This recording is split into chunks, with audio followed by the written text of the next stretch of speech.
So in Sydney, it definitely feels like winter is just around the corner. So to give us a bit of an escape, we're heading north to Piccaninny Plains. And this is AWC's northernmost sanctuary, right up on Cape York. For those of you who haven't met me, my name's Joey Clark. I'm an ecologist and science communicator. I'm based in Sydney and I live and work on Gadigal country in Sydney. So to introduce my guests for today, I'd like you to meet Sally Gray and Graham Woods. Graham and Sally have been based up at Piccaninny Plains on Cape York for 8 years. Graham's the sanctuary manager and Sally is the assistant sanctuary manager. Thanks for joining us, Graham and Sal. No problem. Thanks, Joey. So I thought we might start with how you actually ended up there, because Graham, I know you've worked in cattle most of your life. How did you end up running a wildlife sanctuary on Cape York? Yeah, that's a bloody good question, isn't it?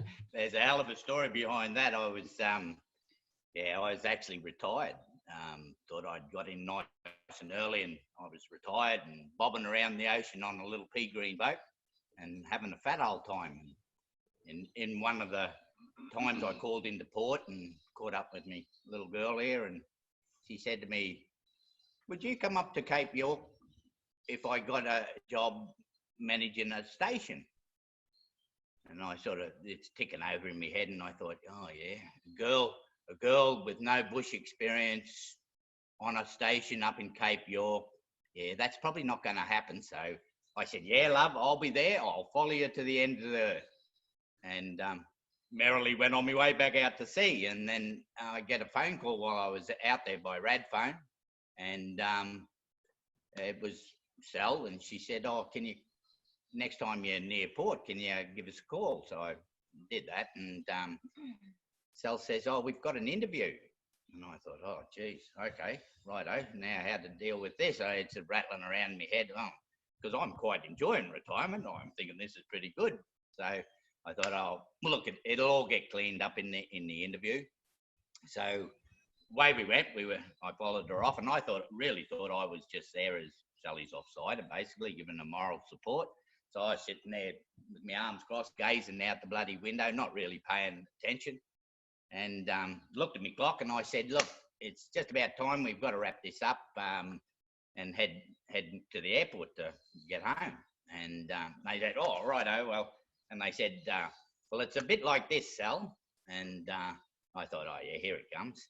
She said, you know, all your skills, we've actually got science people that do your skills. And I sort of basically stood up then and thought it was all wrapped up. And they said, but Graham has all the skills we need. And I went, oh, geez, how'd they know that? But unbeknownst to me, Sal had put my resume in along with hers, and Lord and behold, here we are. And 8 years later, still living happily ever after on Cape York. Sally, what about you? What was your, how did you get into it?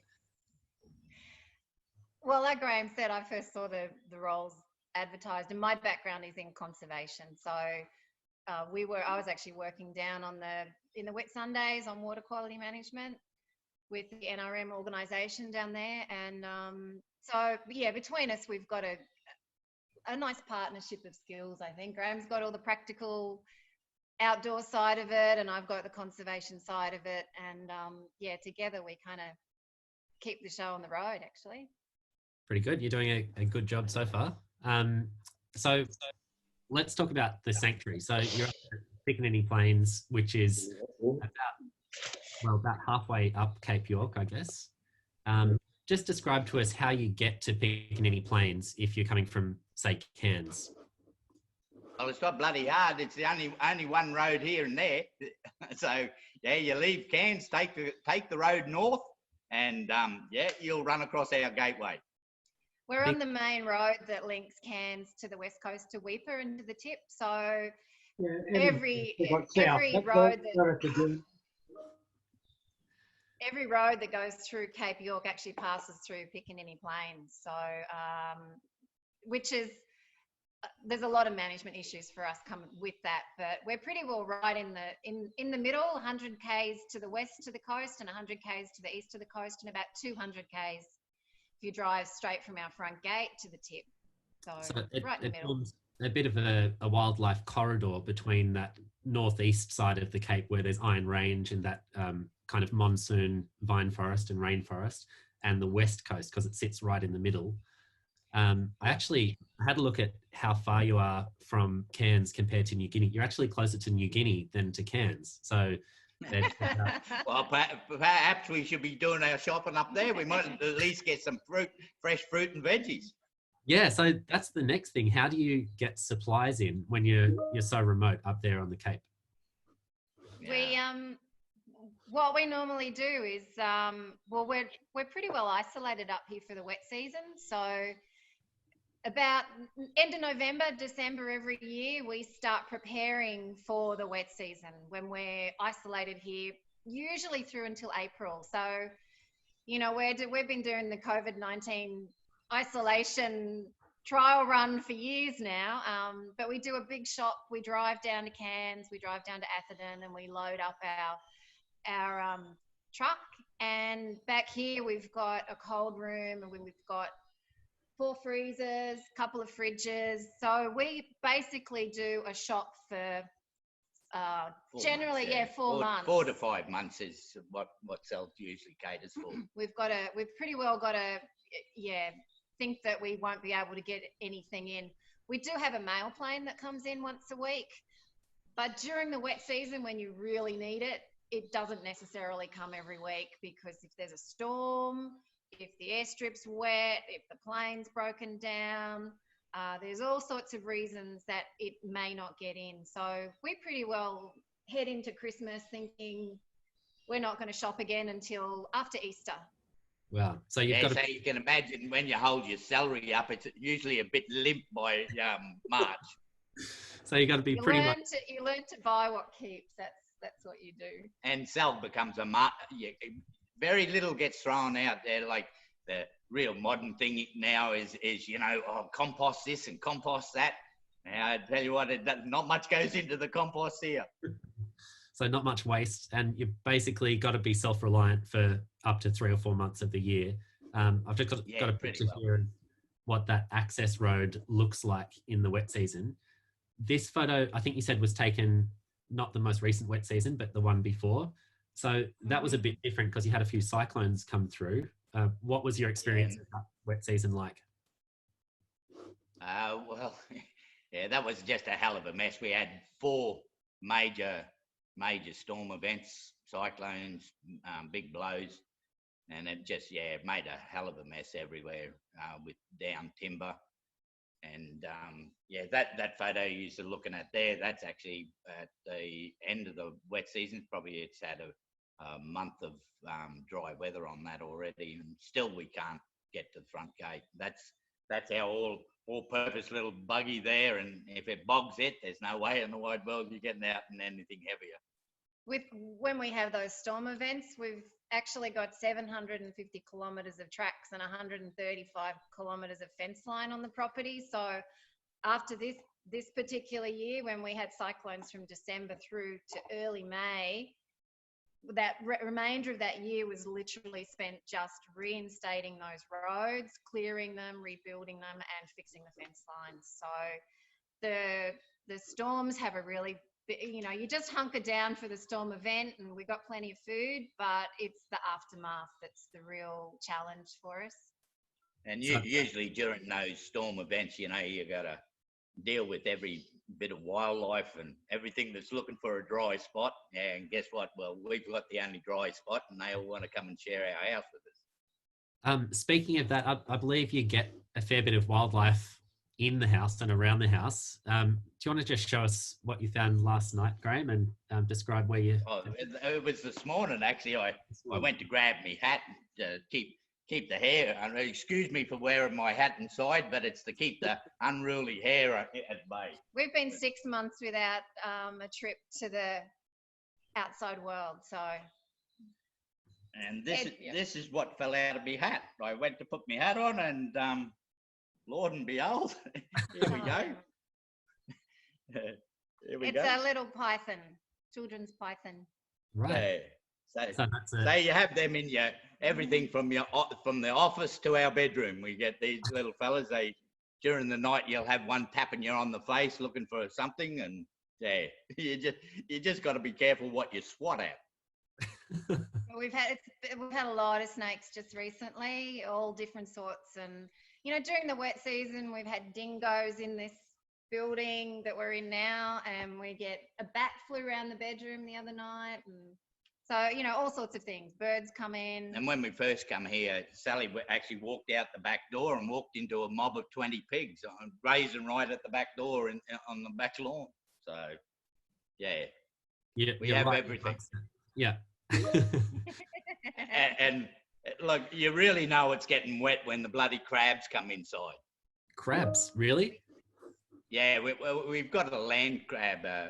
I don't know its technical term, but it's an inland crab. And yeah, we walked into the loading bay, and here's this crab hanging out underneath the table there. That's pretty cool. So Piccaninny Plains itself, how big's the property, and what's the country like? You've got a couple of major rivers there. Do you want to just describe that to us, what it looks like on the ground? Yeah, we're around about 175,000 hectares, which is just shy of 500,000 acres in the old measurements. We've got the Archer River is our southern boundary, and the Wenlock River is our northeastern boundary. And we've got varied country. So as the name suggests, we've got the plains, the Piccaninny Plains. So they're some of the last intact native savanna grasslands left that are unimproved. So they're really, really special. But then we've got things like these rainforest pockets that are remnants of when this part of the country was joined to New Guinea. So we've got these rainforest pockets. We've got 70 wetlands and lagoons all down on the Archer River floodplain, and they're wetlands that are classified as national significance. So huge variety of habitat.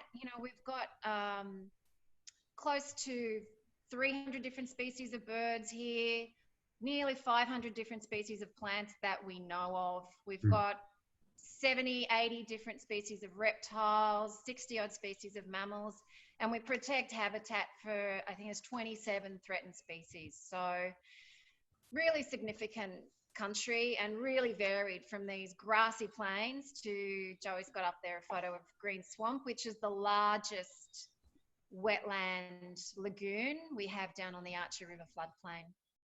And some of the... And we, of course, some of the birds on the wetlands there's, brolgers and jabberoos and things like that. Lots of magpie geese. And there's also geese. You go. Sorry, Joey. There's a special species of whistling duck, which I remember looking for up at Piccaninny Plains. What's that one? It's the little whistling duck. Spotted whistling duck, I think. Spotted whistling duck, yeah. Sorry, Joey. And it's a migratory species. So those wetlands are really significant for international migratory species of birds. But yeah, we've got from the largest bird species in Australia, the emu, down to the weebill, which is the smallest bird. So really diverse and just incredible bird habitat and, bird diversity. Yeah. There's, I think at this point, it'd be good to acknowledge that Piccaninny Plains is a kind of partnership project. It was actually one of AWC's earliest partnership projects. The sanctuary is co-owned with the Tony and Lizette Lewis Foundation, a wildlife link. And that was a really new way of us for acquiring a property. So going into co-ownership with Wildlife Link. And really our project there is a collaboration between Wildlife Link and AWC. It's pretty different to our sanctuaries over in the Kimberley. We spoke to Charnley River last week, where there were 14 people just doing the fire management for this year, but there's only the two of you based there permanently. That must change things when you're trying to get things done on the ground. So how do you manage looking after such a huge property? Just keep busy, keep at it, keep your shoulder to the grindstone, and yeah, we get through it. We got if we need help, we've got a good pool of people that we can call on, and give us a hand. Obviously, if there's any major projects going on, we get help for those. But yeah, we just keep going, keep nutting away at things. There's no restaurants or picture theatres to take your mind off it. So yeah, no, we both love what we do. So yeah, it becomes just a way of life, and yeah, we nut away at it, and we get through it. We get contract. So when we're doing large musters of the feral cattle, we get contract teams in to help us. So Graham works very, very closely with them. If we're doing big fencing projects, we get contract fencers in. And because there's just the two of us in terms of our burning program and our feral control program, we do a lot of work from the helicopter. So we use a little R22 two-seater helicopter, and Graham spends an awful lot of time in the air on the fire program and the feral control program. And of course, we use that chopper for mustering as well. Yeah. So a bit of time in the air.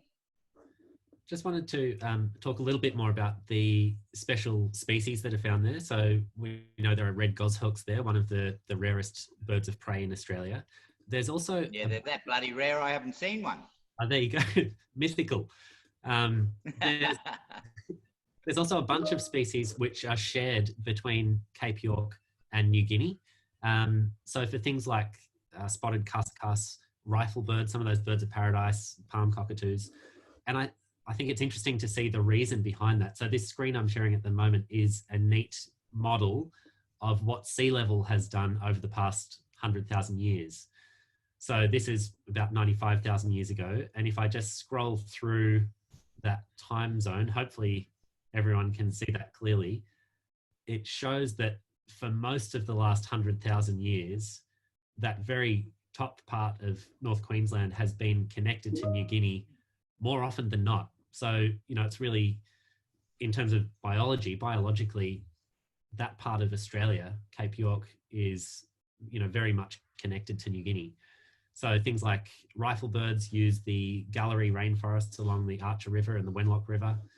The palm cockatoos are another species that's widespread in New Guinea. And I've got a couple of photos of those kind of New Guinea extension species here that I'll share with you. So riflebirds, they tend to hang out in the little rainforest patches, don't they, Sal? Mm-hmm. And they're in the riparian areas. So along the rivers is where we mainly see them. So the major tributary creeks and the Archer River and Piccaninny Creek. Yeah. And then this is the spotted cuscus. So it's basically a special type of rainforest possum. In New Guinea, there's at least a dozen different cuscus species, but there's only a couple that extend down onto the very tip of Cape York, North Queensland. So really lucky to have them. And where do you mostly see those ones? Again, they're similar habitat to those riflebirds. So they feed on the fruits and berries in the, like the Leichhardt figs, those sort of trees along the rivers. So they're fruit eaters, nocturnal fruit eaters. So we do see them regularly down on the Archer River, and I've seen them up even in the dry season in creeks a fair way from the Archer River. Yeah. Okay. All right. So you're based up there. You're basically self-sufficient. You've got a small team. What are the main objectives? So you've been, you're basically looking after this fairly large chunk of country. It's very diverse. It's inaccessible for lots of the year. What are your main programs up there for looking after the place and improving ecological health? Well, our three key work focus areas are around weed control. So that's about habitat protection, feral animal control, and fire control. So the weed control is not very sexy, but we get out there and we do that. But Graham's been working really hard on a feral pig control program. He's probably best to tell you about that. Oh, not just the pigs. We deal with those mongrel cats as well. The pig program, we've had a very, to be honest, AWC has been terrific in the sense of let us go with a thought that we had here early in the piece. Like, I'm not a lover of poisons. There's a lot of ways of controlling these ferals, but poisons to me is, it's just why run the risk of a by-kill?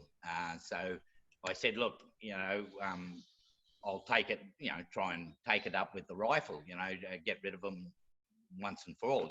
Once they're dead, they're gone. And there'll be no by-kill. And they said, oh, well, look, we doubt if that you can do it with a rifle. But look, you're keen, you want to have a crack at that. And they did, all credit to them. They put up the money. And we do a shoot every month, basically, throughout the year. And we've had a terrific result from that. Like, the beauty about the aerial control is that none get away. You're able to nail the whole lot, and and then they're out. They're gone. Our original idea of that was that if we could shoot out the knowledge base of these pigs, even though that they are a bit, they roam around a fair bit. If we could shoot out the knowledge base of these things, that, well, then the only pigs that we should be getting will be pigs that are new pigs coming in. Well, it did take a fair while to actually reduce those numbers, to get those numbers down to that. But we're actually seeing that now, is that the pigs we're getting now are all pigs that have come into the property. They're not living on the property at all. We started that aerial control program about 6 years ago, and have been consistent during that time. And we've removed around about 8,000 feral pigs from the property. So we're by far and away the most successful feral pig control program in this region. And what we've seen, having removed that number of animals from the landscape, is a really dramatic shift in the condition of those wetlands. So every year our science team comes in and does a wetland assessment at the end of the year and records and documents changes in condition of the wetlands. And what we see by removing those feral pigs is an improvement in the water quality. The pigs get in there and root up the sedges and the grasses, and they eat the turtles and the mussels and the eggs of the birds, of the emu, chicks. And we've just seen a real transformation. So that green swamp photo that Joey showed earlier, that swamp used to dry up around about October. But now, because we haven't got this massive impact of all of these animals foraging in the water and stirring up the turbidity, we're finding that those wetlands hold water right throughout the year. So then the next effect of that is we have really, really consistent habitat for our migratory wetland bird species. Yeah, it's probably the main damage.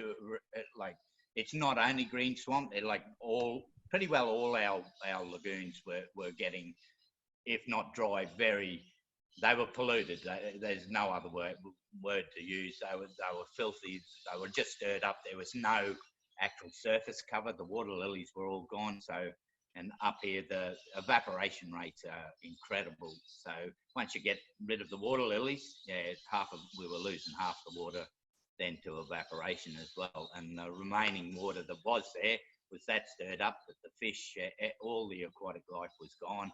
And once you lost that, then the birds all disappeared as well. So, but now we're seeing that the water quality, I wouldn't be frightened in October, November to actually go down with a billy and actually grab a drink of water out of them now. And there's fish life and bird life, and everything's sort of basically returned.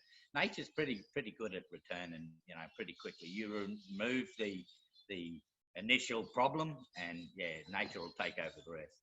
And in that same vein, we've also taken off around 8,000 head of feral cattle, so they have the similar impact on those wetlands as well. So. Just while you were talking about aquatic life there, someone was interested to know whether there are crocodiles on the property. It's North Queensland. There's crocodiles everywhere. You just I tell you what, you got to look inside your cup every now and then too, just to make sure one bastard hasn't taken up residence in there. We've got saltwater and freshwater crocodiles. So, and we've seen a real, after that very big wet season we had, the prior wet season, we've seen the large saltwater crocodiles moving into country and wetlands that we haven't ever seen them in before. So we've got a really healthy population of salties and freshies. Yeah, you make sure you check out your bathtub before you plunge in too. Now I've just got up the photo of the muster. So you started talking about removing feral cattle. Obviously, a lot of the Cape is still cattle country. So what's your approach to getting numbers down and trying to destock Piccaninny Plains? As you can see there, we trap a lot of use wing yards and run these cattle. Set up a set of yards in a likely spot. Run out some wings, and as you can see there in that photo, we have a very talented chopper pilot, and he rounds them up and drives them into the wing, and then we have support that fly out anything that looks like taking on the wings or not playing the game, and we run them into a set of portable yards, and then they're all trucked back to the homestead where they're processed, and then after they're processed, they're off to the meatworks or wherever. But not too many people want those cattle there. Although they're fat, they're nice and fat. That's at the end of the wet season there. They're nice and fat, and as you can see, there's licorice, all sorts in there. And the mustering lads also, they will hand catch as well. So there's a couple of different ways, and we generally muster once a year, around August, September. Yeah, when it dries out. As it's starting to dry out a little bit, and like at the start of it, when we first come here and started mustering, these cattle have been chased for years. They're pretty wily bloody things, and I thought, well, I'm not all that young, and in my younger days, we actually did a lot of coaching mustering for feral cattle. So I thought, oh well, we'll give that a crack. That's probably hadn't been done up here for a long time, or if ever. So we start off. We had a team of people and all on horseback, and we grabbed the first mob. There might be 5 to 10 in there, and we just basically have some dogs and block them up and teach them to block and hold and stay, and then we just move through the country and use the helicopter to actually be an outrider, and he finds them and he drives them towards us. We hold the mob of cattle in shade somewhere and let those cattle run into them, and then hold those cattle there as well for a while and get them used to staying in a mob. It takes sometimes it might take an hour, sometimes it might take half a bloody day, but and then we slowly move through the country, and wherever we get to that night, we set up a set of yards, put the cattle in there of the night, and then carry on the process the next day. It can take us weeks to move them. So if we're mustering down near the Archie River, it can be 130, 40, 50 kilometre walk to get those mobs back. So and we're picking cattle up all the way, and that worked really well in the first couple of instances. Like we got probably the bulk of the cattle, but then you get those wily buggers that you just can't. They won't play the game, and it's hard on machine and man. So we had to rethink it, and then we go with these wing yards. And as Sally said, then those obstinate ones that won't even play that game, well, they get flipped arse over head and put into a portable. It's basically a float. They travel around, and we tie them to what we call the tree of knowledge, and then the float comes along a bit later on and picks them up and delivers them straight to the yards. I'm just conscious of time because we're running short of time, but there's lots of questions coming in. Don't forget, if you have got a question for Graham and Sal, you can type it in the chat. We probably won't be able to get to all of them today because we've had heaps. It's like 120 people watching today, which is great. I just want to really quickly talk about fire as well, because last week we had quite an extensive conversation about the Kimberley fire management.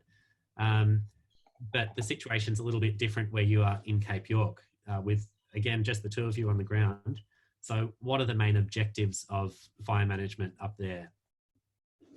The main objection is that we burn for country, really. That's the bottom line of it all.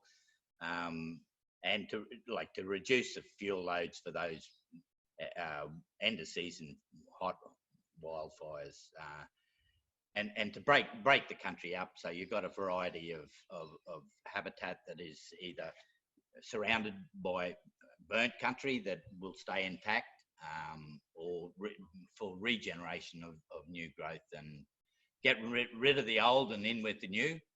And that it probably all comes down to burning for country. There's some burns that we do if you can imagine that you can't keep burning the same block over and over and over again. You'll get woody thickening. Past practices, there's some areas that have got thick like that, so they'll be earmarked. We'll burn around them early in the piece, and then they'll be targeted for a late season hot fire. We can't exclude all hot fires or later season fires out of the landscape, because traditionally they would have been there all the time, but it's so it doesn't take out the whole landscape, and we end up breaking it up into smaller patches. There's patches there that haven't been burnt. There's patches there that have been burnt in May. Well, we've actually started our burns now. And one of our key things is we integrate the fire often with the feral control program and weed control. So Graham does a lot of burning to set up areas for weed management, and AWC has also done a lot of research around the connections between feral animal control, in particular feral cats, and fire. So we integrate the fire program with feral cat management as well. So they're our key things, is that we're burning to protect habitat, and we're burning to reduce the risk of later uncontrolled fires. So we're able to, if we get lit up by an arsonist later in the year, or we get a lightning strike, the idea that we've put in a whole series of strategic, essentially breaks or burnt patches, and those later hotter fires, whilst we can't control them, they should bump into those earlier burns. Yeah, they're not so devastating. Yeah, that's right. I just wanted to talk about storm burning too, because it's always struck me as a really cool concept. But these are hotter fires lit later in the year. Is that right? Like you're trying to target something? Yeah, that's right. You wait until after, as the word suggests, it's storm burn. You're waiting for your first lot of rain to come through, and you wait until you get about an inch or a bit better of soil moisture, and you wait for a day like that, nice hot sun. Like normally the storms, they start building in November, December. You'll get your first lot of rain, and then it'll probably piss off then for 3 weeks and dry out. And once the grass dries out enough, then and all the phytoelements, like the sap. Once the sap starts flowing in your trees, and that's how we control a lot of woody thickening. Then once the new leaves start on the tree, and you let a fire like that go through, it'll knock out. It'll actually boil the sap in the bark, and then knock out that.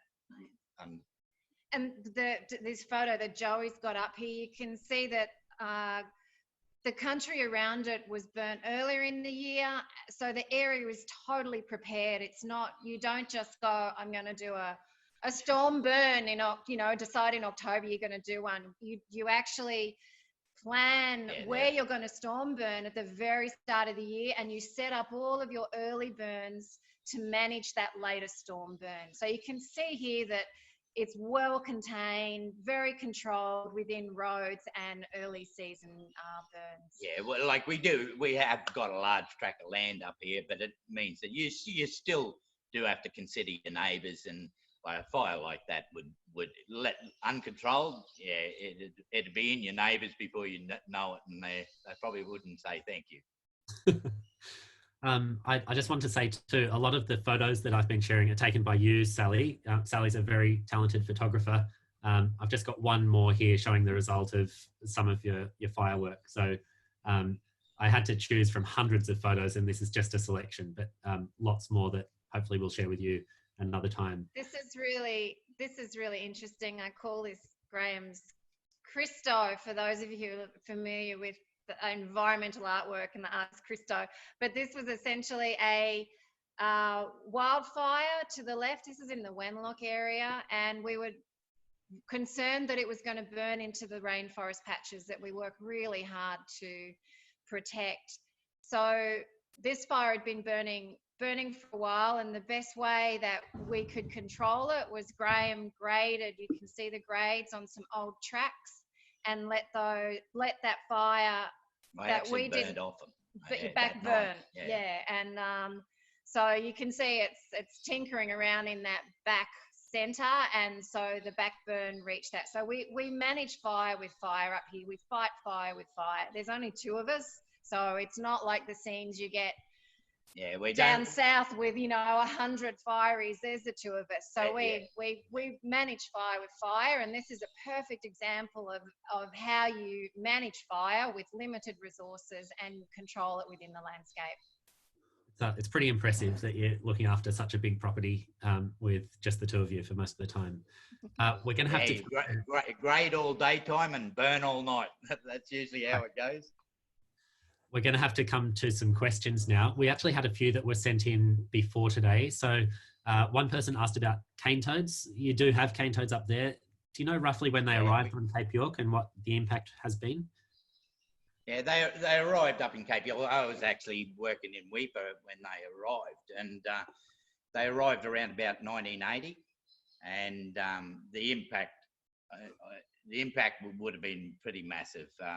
At that time, prior to 1980, there was northern quolls like everywhere. They were literally, you had to watch your esky when you put it down. The buggers would be in that.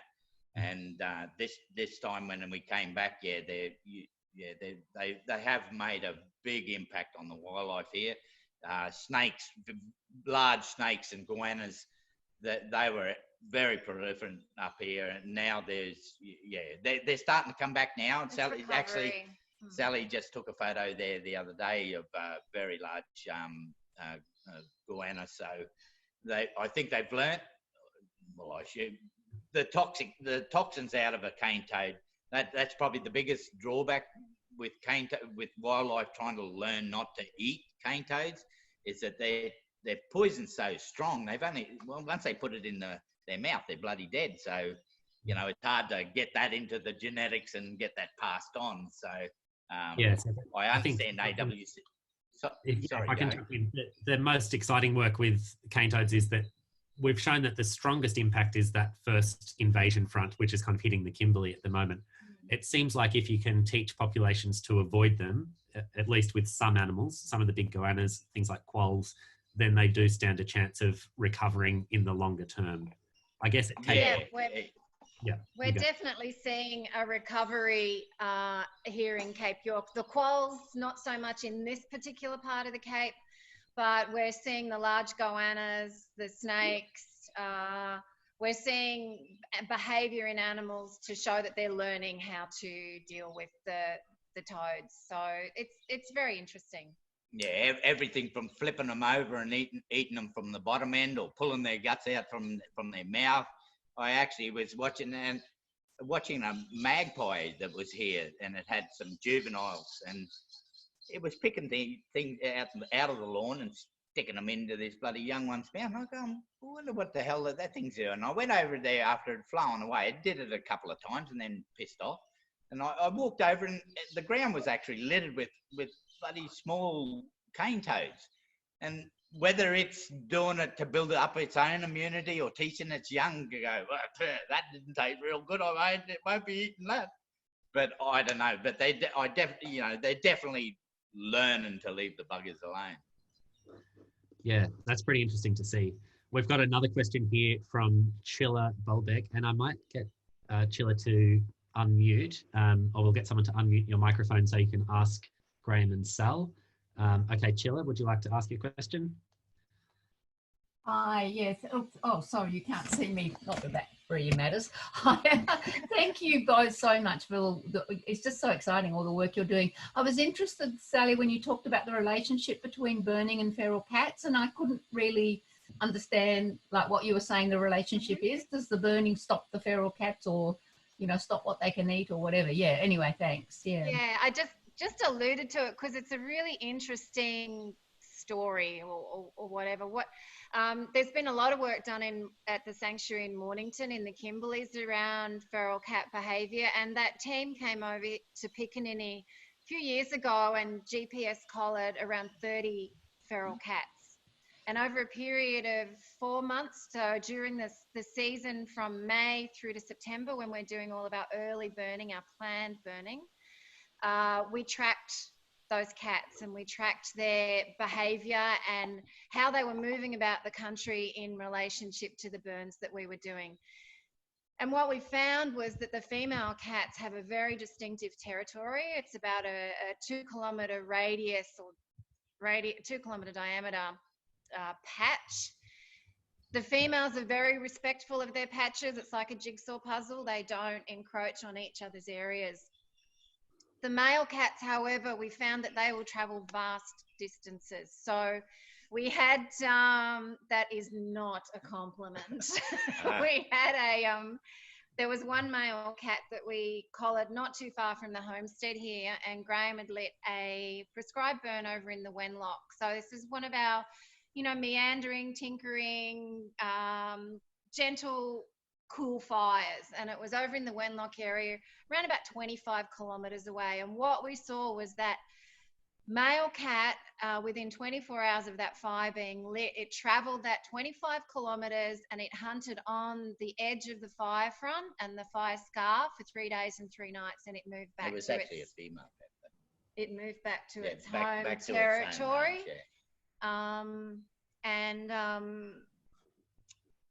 So it shows that if there's a fire, they know that there's easy pickings. And so that's one of the key things we have with doing the mosaic burns, is to create a patchiness across the landscape so that the native animals have places of refuge, and they don't have, if you blanket burn across the country, they have to often travel too far, or there is no habitat refuge available at all. So it's really important that we do this patchiness, and that is one of the key reasons, is to provide the refuge. So what we do in the next step with that is that we work with a contractor who comes in and does several nights during the year with thermal vision optics on his rifle, and we track and shoot the cats on the fire scars.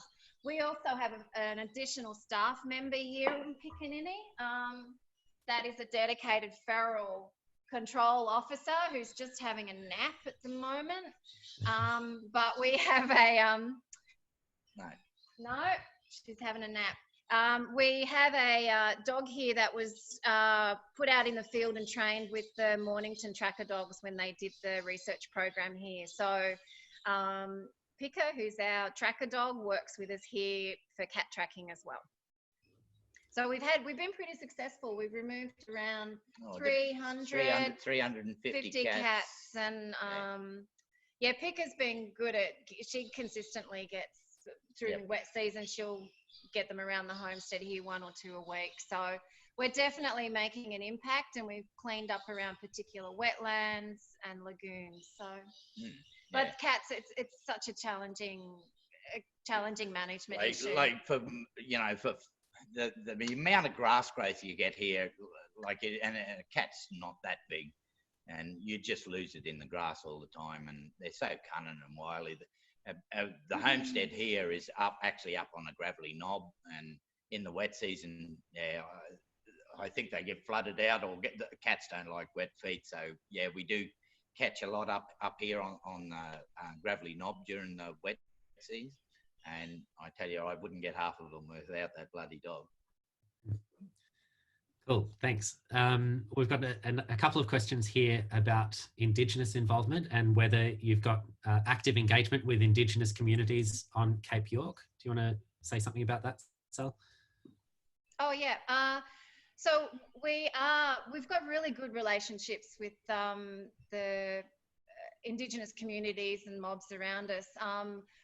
At a personal level, we've had crew working in here on the muster, but I also work really closely with the Wenlock Catchment Management Group. So we have the Wenlock River that we're in the high catchment of the Wenlock here, and it flows out to the west coast and into the Gulf. And along there, we've got around 40 different mobs involved, so Indigenous crew. And so we work really closely with them at that level. Two of our neighbouring properties, so we've got Challunga Aboriginal Corporation on our eastern boundary, and we've got Batavia to our north. So I also work with the representatives on the Cape York Natural Resources Management Group. So we've got a really nice kind of outreach. We engage with them. They come to us actually quite often now to find out what we're doing. So there's nothing formal, but we have very good relationships, which I think is probably the best way to go, because it's the situation between mobs in Cape York has got a long and very colourful history. So a lot of them have tensions between their own groups. So for us to sort of be navigating a path amongst it all is pretty good. And I think we've got a pretty good reputation as being approachable and being open. I think it's great when you've got people like yourselves that have been there for so long. You know, you are able to build those relationships in a community and work together more easily as familiar faces. We've got a couple more questions, and I'm afraid we won't get to everyone's, but just very briefly, can you talk about whether arsonists pose a real threat to, you know, in terms of lighting fires? I'll let Sally talk about this, because she's the one that usually is. She gets her knickers in and not really bad, come that time of year. Yeah. Well, yeah. Oh, yeah. Like I said at the start, we've actually got every road through Cape York going through Piccaninny. So we've got over 100 kilometres of the Peninsula Development Road, the Bamaga Tip Road, and the Lockhart Road. And of course, with having that much road interface, you're left very vulnerable to arson attack. And there's a huge problem up here. It is not just for Piccaninny. We had one year about 4 years ago where we'd see fires being lit right along a section of road, travelling out another direction in the Cape, and then a few weeks later they'd be relit coming back. So we've got some pretty dedicated resident arsonists up here, and it's an ongoing issue. And what it means is we have to be really conscious of protecting those roadside areas with early burns. It's not ideal that we have to burn most of that roadside verge every year, but we have to do that to protect the country a little bit further in. So it's a massive issue, and it's a huge stress for us from about mid-September. About September, the country dries out. The temperatures start to really soar and the humidity plummets. So between September and December, we're running at 110 degrees, like 40 plus every day, and we can be down to 30-40% humidity and very, very strong easterly winds that push fire from areas where there seems to be some resident arsonists, or some fire activity. We don't know. You know, you never know how these things start, but you get a fair idea, but you can't. But we do.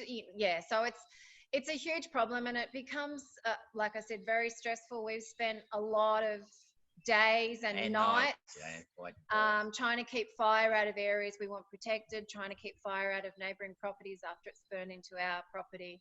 So yeah, it's big. It's really big, and it requires an enormous emotional and physical effort. And that might be one of the good things that come out of Corona-19 is that there'll be less people on the road. There might be less things coming out the windows as well. What's interesting in Cape York, we're actually still in lockdown here, the Cook Shire region. So our shire, which goes from 400 kilometres south of us, right up to the tip, where it's been declared a special biosecurity zone. So there is no travel in and out. There is no movement, very restricted movement within the Cape, and there's grave concerns. We have no coronavirus up here, cases yet, but there's grave concerns that if it gets into the Indigenous communities, we have very limited medical resources. So around 65% of the population in the Cape is Indigenous. So this year, there's no tourists. We don't know when we will be able to move around. So we have this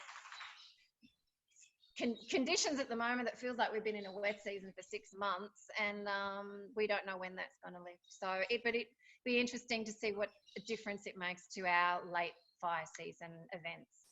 We're going to have to wrap up pretty soon. I just wanted to also touch on the work of the Northeast Ecology team and science team. So they run the surveys at Piccaninny Plains, usually in August, and that's been ongoing for 11 years now, with some really cool discoveries, you know, things like the black-footed tree rat that turned up a few years ago, a very rare species now that's declined from much of its historical range. We haven't got much time to go into more detail about that, but essentially the surveys at Picca are run by that Queensland team of ecologists, mostly based out of Cairns. We've got Eridani Mulder on the call, who's been involved in those surveys for many years. And if anyone's interested specifically in that, we can send you some more information. I think that's all we've got time for today. I'd like to thank everyone who's joined us, and thanks especially to Sally and Graham. You're doing a wonderful job at Piccaninny Plains. You're up there on your own. So yeah, thanks for all the work that you do up there.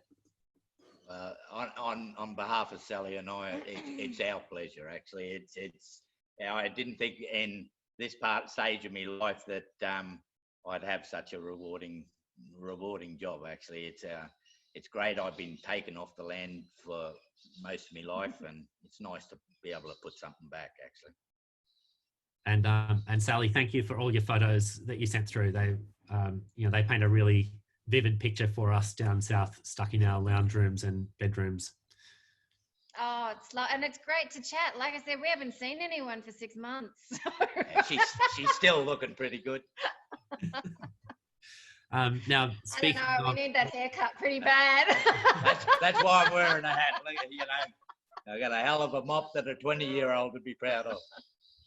Now, I guess you're not expecting any visitors anytime soon, and we did have a few people asking about that, but obviously this year you're closed to visitors, and even in normal years, we don't really have the infrastructure or capacity to host visitors at Piccaninny Plains. So just makes it all the more special that we're able to talk to you this way. All right. Good Thanks to Graham and Sal, and thank you for everyone who has been watching. We'll have another installment for you next week, so keep an eye out for the invitation. We've got a really exciting lineup that we'll let you know about in the next few days. Thanks very much. See you next time. Joey. See you all. Thank you. Stay safe. Where did that snake go? Oh. I wonder where he was. Hi, darling.